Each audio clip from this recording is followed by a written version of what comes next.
Oh yeah, we kind of just left. Ooh, really, guys? Really, guys?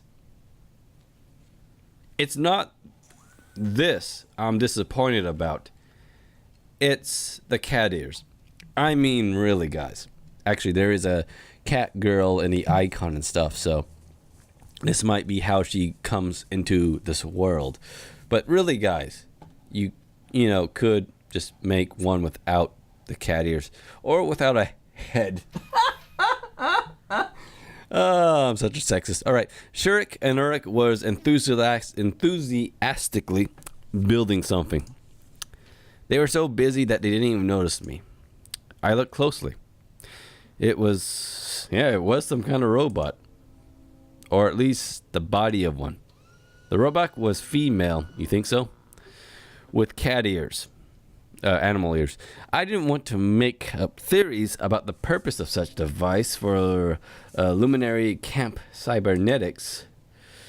Even though the design looked practically workable, I had doubts about the robot even being able to conquer Earth, or at least being able to do anything on its own, short of laying down and moaning. But they seemed to be enjoying the progress more than the end result itself. I don't know about that. The end result of that thing is usually what all men look after. Some historians theorize that the end result of the act is why we have civilization today. Anyways, what? And that was something we shared, even though I didn't want to admit it. On the other hand, they weren't afraid of the possibility of failure, criticism, or jokes. They were working towards their goal without paying attention to others. Who would call it unrealistic or even absurd? Or it looks like I'm truly comparing them to luminaries of science. Oh no, it looks like. I see. I read that in the wrong tone. Hey guys, I greeted them uncertainly. Oh, Simon, come in. We're glad to see you. I was actually already inside. Sorry for what happened yesterday. I barely remember anything, but, well, never mind. It's okay. Trust me, it's fine. And what brings you to our humble abode? Aglada looked slyly. Sometimes I felt like I felt that he makes such a face when he knows something about the other person, something he can use in the right moment. Sugar, wake up, put on makeup. Wait a minute, is that the right song? Oh well. System of a Down. I actually see him perform that Sugar song live. I need sugar because I want to pour some sugar on me. Ooh, in the name of love. An image from an ancient video game suddenly came to my mind, where some kind of unit, like a boulder or something, a builder or something, called out all in 5 pixel sector, gold, we need more gold. We got it. Oh baby, we got it. Electronic said calmly. Why would you want it? I felt that I shouldn't explain to Shurik and they wouldn't want to kick for him. I shouldn't spoil the surprise. I don't know. Olga told me to get some. Okay, hang on. Electronic disappeared behind a door into the next room. And why do you have sugar here? Why not in the canteen? When the food truck came the last time, it was the last thing to unload. Oh, that's in real life. I was wondering why all of a sudden there was a siren. And given that our building is the closest one to the entrance, they decided to leave it here for save some effort. That's reasonable, isn't it? The door opened, revealing Edric hauling a huge bag behind him. I really didn't want to know the size of the cake will be, but that obviously was too much sugar. Trust me, the American diet, it's never enough sugar. Anyways, what? Well, thanks, but I don't need it all. But where would we put it? It gave me a surprised look. We don't have the place for it. Well, where the fuck did you just grab it from? Apparently it was fine there.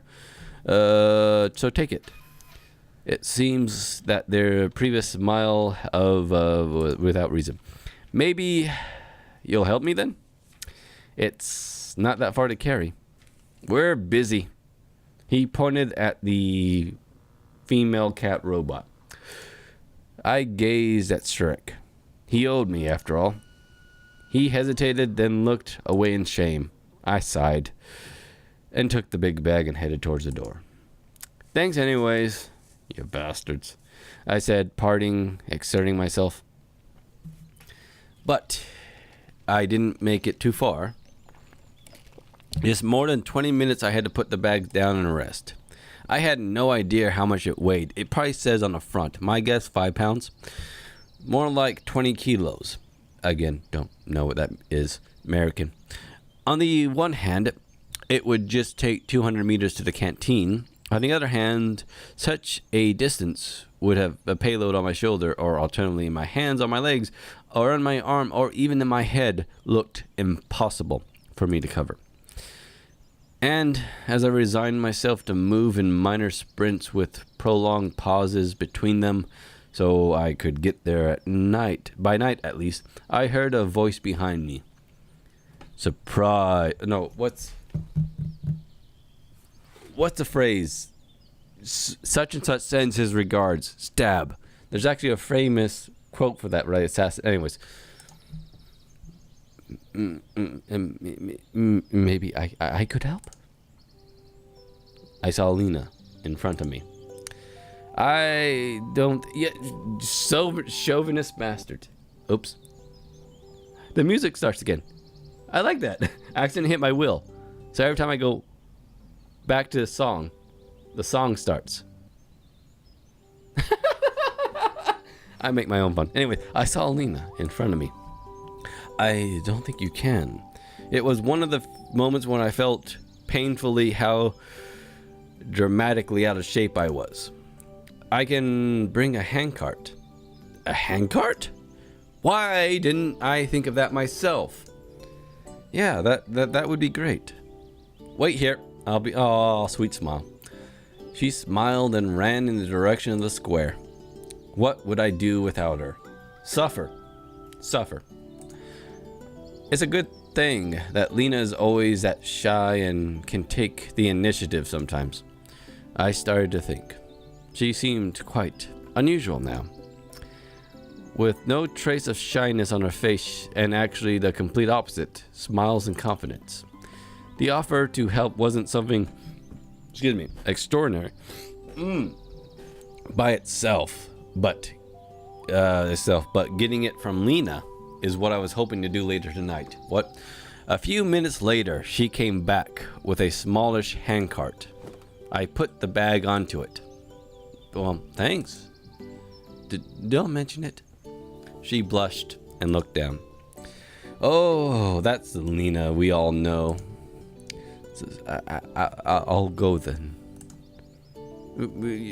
Walk with me. Talk with me. Tell me your name. Isn't that a song? Anyways, see you. And thanks again. I shouted at her. Sometimes I felt like there are two different people living inside Lena. Bipolar? Or maybe just spy. Ain't what? But she, the second one, confident, happy, and sometimes even bold, only appears when she talks to me. Or am I making things up again? I thought that it would be better if I get all these ingredients at once, so I headed to Olga's cabin and used with a handcart. Finally, it seemed like everything had been collected. I took the handcart with the sugar outside and put the sack of flour in it, followed by the 2 baskets of strawberries that somehow fit in between. Where did you put the beer bottle? And the beer was hidden. No, just put it in the basket. Be forward with it. Let the world know. I, a Taku Punk, drink. Sorry, what? Oh yeah, we're in the game.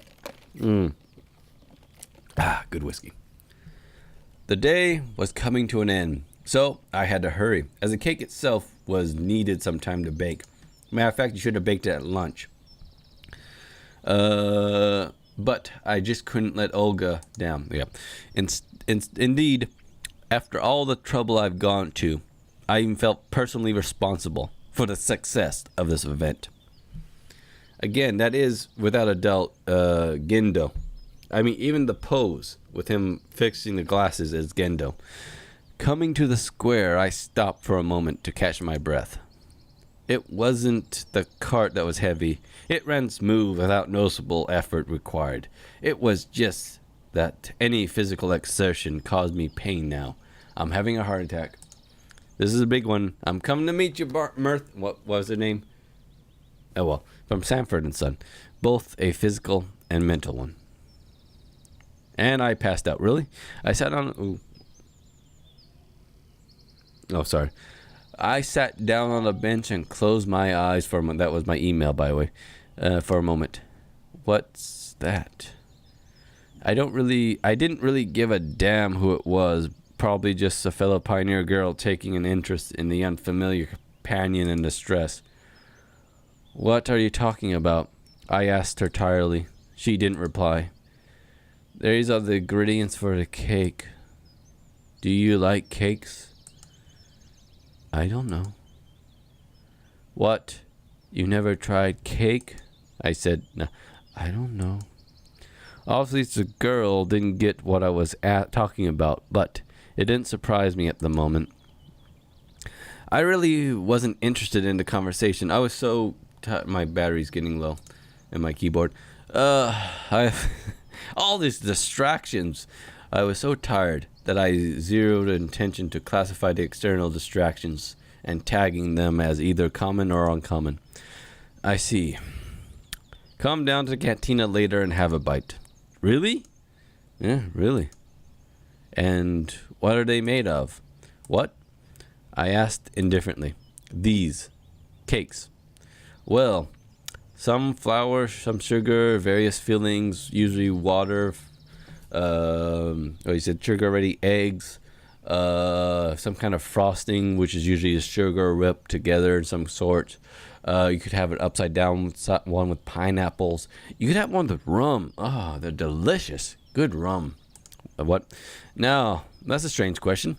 She didn't know what cakes were. So the fact that she didn't know what cakes were made out of seemed pretty straightforward.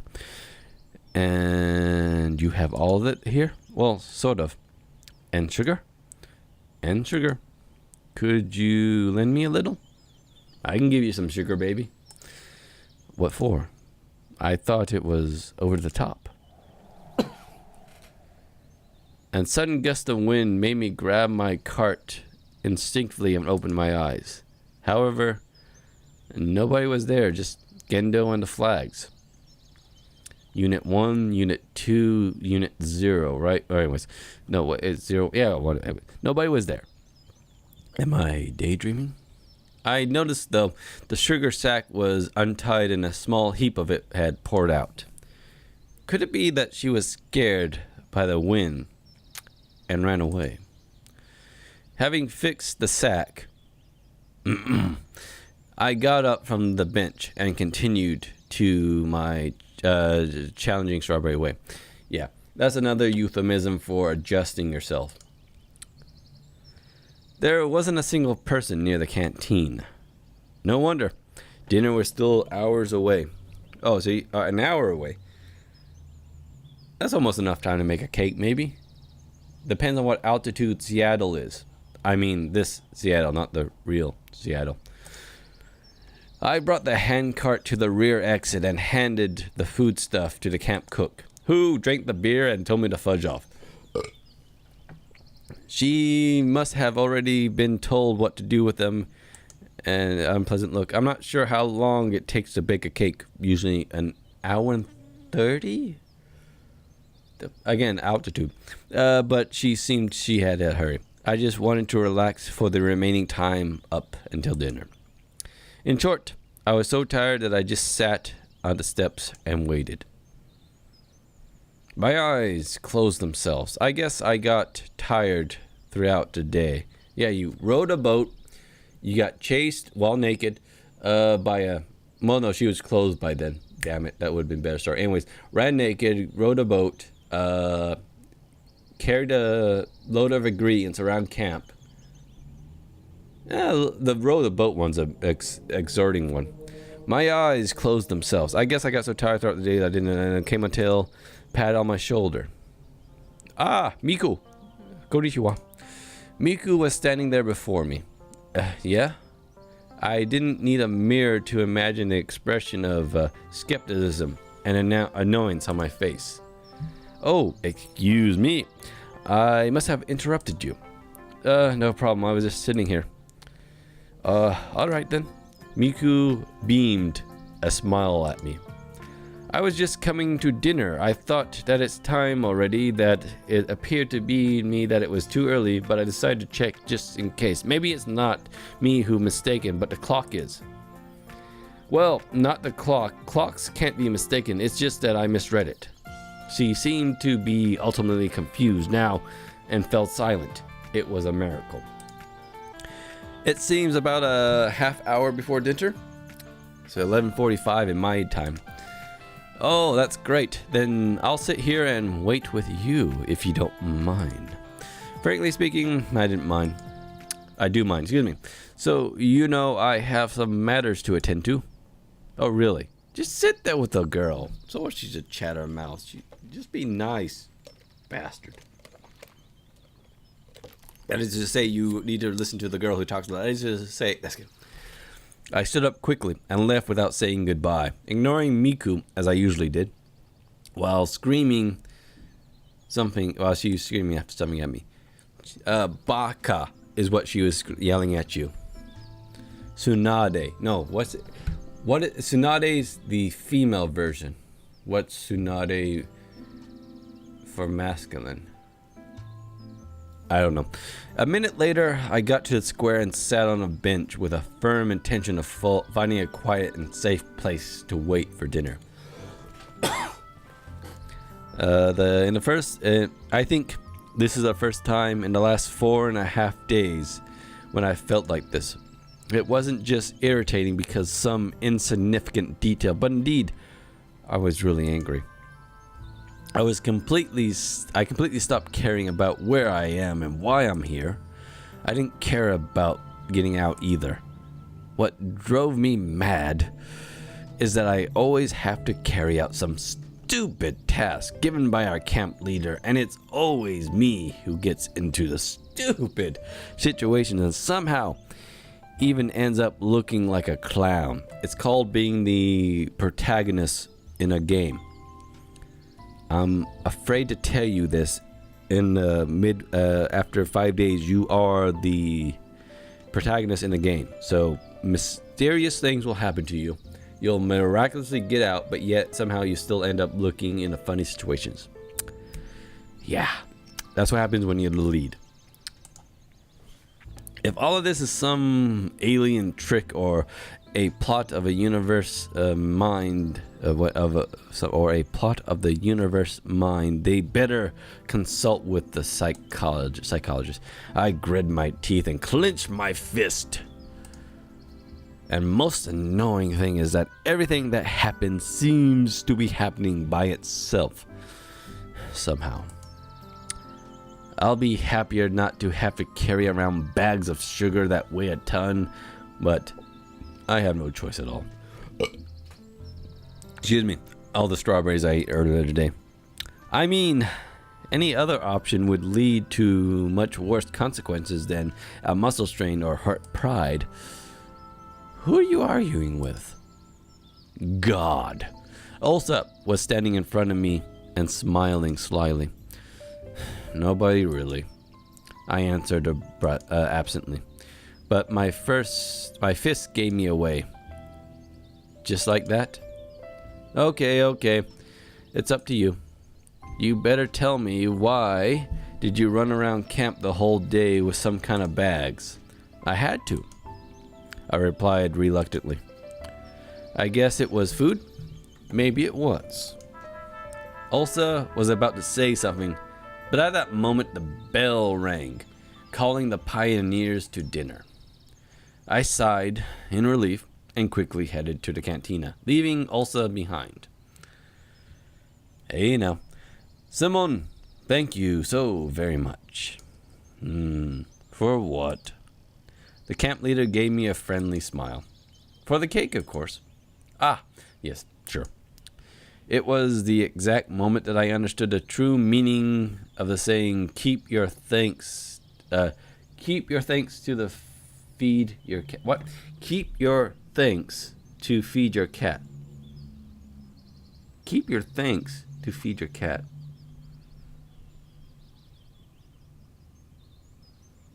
Never heard that before.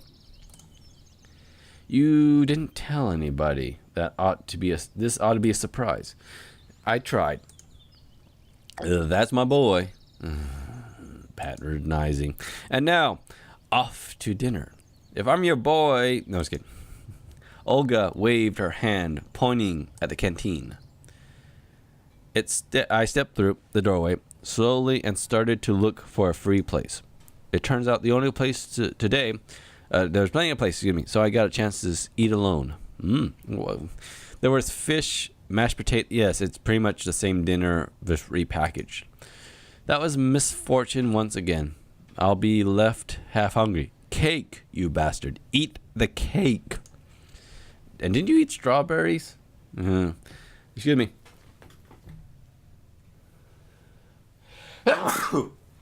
And we're back. It was fish only today? Maybe it's Friday. No, wait, it's Soviet Russia. So such Catholic traditions wouldn't be prudent. We actually my school wasn't Catholic, but they still did subtle things like that made me wonder. I don't think it was fish on Fridays, but they did have, on Ash Wednesday, we always had hamburgers on Wednesdays except for Ash Wednesday. Anyways, what was, yeah, like I said, maybe it's Friday. Well, what happened? Again, my bad. I keep touching that mouse wheel. Having pushed my plate with the fried sea dweller away. Fried fish isn't bad. I laid my hand on my head and closed my eyes. But soon somebody came up to the table. Hey, are you all right? I'm fine. I replied without changing my position. Just tired? Yeah, a little. Well, that's bad. Sylvia said seriously. Of course. You'll remember that we are going for a hike after dinner, don't you? Have you prepared anything? What? Where? I opened my eyes and lifted my head up instantly. Lena was standing next to Sylvia. The hike. She said she was surprised. Didn't you know? No. I put my head down on a table and covered it with my hands and started to weep silently. Oh, no. That's good. If only I could sink into the ground right away. The girls remained silent. I was left alone with my thoughts for some time, and that was fine by me. Maybe I could have sat there until the end of dinner time, but the strong voice of Olga was heard on the opposite end of the canteen. Guys! To celebrate the miraculous rescue of our friend and comrade Shurik. By the way, who saved him? Me and Lena. We baked this cake for you. I lifted my head and looked towards the camp leader, but couldn't see anything beyond the pioneers' backs. Just a second, and nothing about me? Nothing about me? Again, me and you, hon. Ingredients of cake? As if that how it ought to be. Well, it would be wrong to expect anything else from our camp leader. Let's go. Or we won't get any for sure. Sylvia smiled. Let's go. Lena agreed. Yeah, sure. I got up reluctantly and dragged along behind the girls. As we approached the crowd of pioneers, Olga was just putting the cake in the center of the table. And now, The camp leader was about to finish as Ulsa rushed out from the pioneer crowd. Okay, yes, I understand what that's supposed to be, but it looks like something that if you, say, found on Tumblr, they might change it a little bit. Let's just say a strap-on's involved. Anyways, the camp leader wasn't able to finish the sentence. Also rushed out from the pioneers and dived at the cake. She managed to nibble. By the way, this small cake was supposed to feed all of us. I don't think it was enough to feed this crowd here. Oh, that's cute. She managed to nibble a few times before she was pulled away. Well, where's my mouse? Oh, sorry. There you go. She was kicking and screaming. I stared blankly from outside of all this drama. Alice, smiling, Lena, picking up some cream with her finger, and Pioneers. I felt completely out of place here. I thought that if I closed my eyes and opened them again, here I am. Oh, I did that, excuse me. Here I am, back to the safety of my apartment in front of my computer. Now I'm in a hotel in Harrisburg. By the way, I'm standing here. How am I closing my eyes and opening again if I'm standing right here with her looking very seductively at me? What? I blinked and nothing changed. Only the noise and confusion became sharper. Ulsa, that's the limit. I just... Well, in fact, behaving like that is a bit over the top even for her. Shirk broke into the conversation, or is it the court material? Please, Olga, since the cake is celebrating my return, it's no big deal. He hesitated. It doesn't matter? The camp leader turned to Ulsa. And you, today, I'm going to punish you to the full extent. No, don't make the joke. So you'll behave next time. Ah, whatever. She snorted and turned back. You won't be going on the hike with us tonight. As if I wanted to. God. As if. I was more willing to switch places with Ulsa and skip the hike instead of her, but who knew? If I had guessed beforehand, I've been the first one to go berserk and smash the cake in my face. After a couple of minutes of confusion, the pioneers started to disperse. You have to get ready, too. There'll be a lineup in the square in a half hour. I looked straight into the camp leader's eyes and said, I love you. Trying to express my attitude non-verbally, but it seemed to fail. Don't be late. That's kidding. Ulsa was sitting at the table when I approached her on my way to the exit. So, why did you do it? She looked very upset, but she had the right to be. I do what I want, Ulsa replied abruptly. So, you're happy now? Of course I am. And you? Good luck with the hiking. Sneaky little. She smiled mysteriously, sprang up and rushed out of the canteen. Well, a little bit of luck wouldn't hurt. All right, I'll be right back. Again, going to get rid of used whiskey.